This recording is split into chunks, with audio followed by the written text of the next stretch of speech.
Верниците утре го слават еден од најголемите христијански празници, раѓањето на Исус Христос Божик. Раѓањето на Христос всушност значи раѓање на надежта за спас на човечкиот род, зашто тој дојде на земјата за врз себе да ги прими нашите гревови.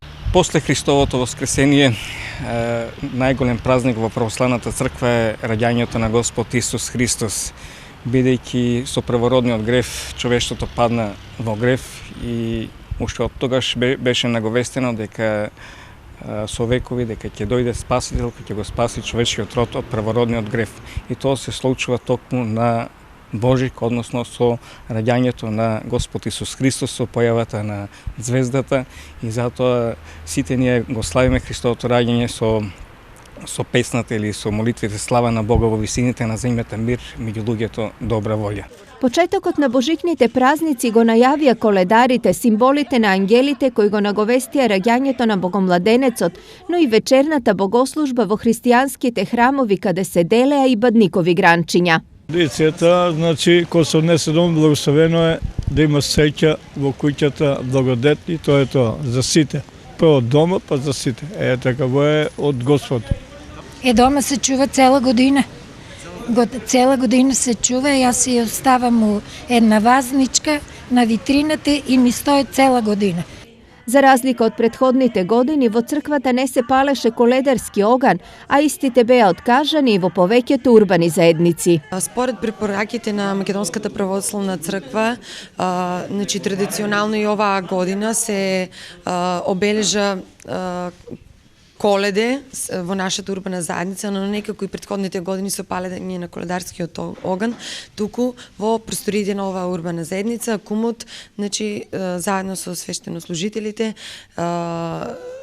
поделивме погачка со паричка, се одреди кумот за наредната година, значи, иако оган не запаливме, сепак, значи, урбаната заедница и сите жители се собравме и традиционално го одбележавме Коледе. По Коледе следува бадник кога семејството се собира околу трапезата. Некои си ги подготвија сами, други побараа помош од професионалците. Исто спремаме зелници и лепче со паричка за Божик.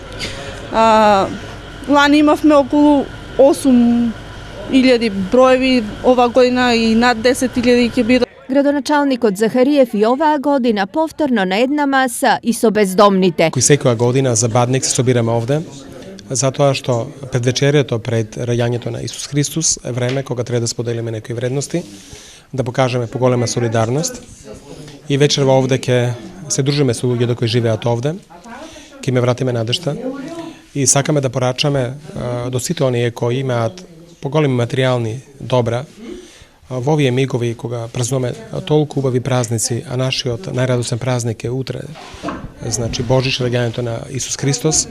Мислам дека треба да ги споделат тие вредности со оние кои имаат помалку. Па фала му на градоначалник, што не собрава како една фамилија.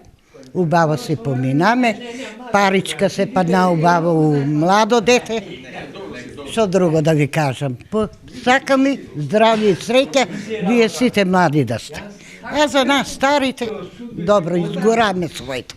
За ова вечер првпат сум овде и среќата баш мене ми се насмева, иако тоа е символ на здравје, на среќа, на напредок, јас го посакувам на сите.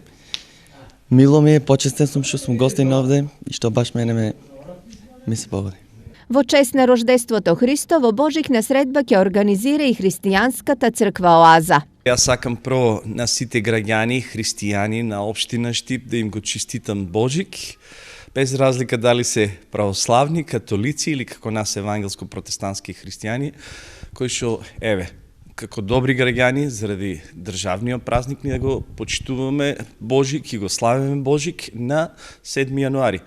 Би се кал по тој повод да ги поканам сите граѓани кои што се слободни да дојдат во канал 77 од 18 часот, кај што ќе имаме Божикна служба, за да се дружиме и да заедно го прославиме раѓањето Христово.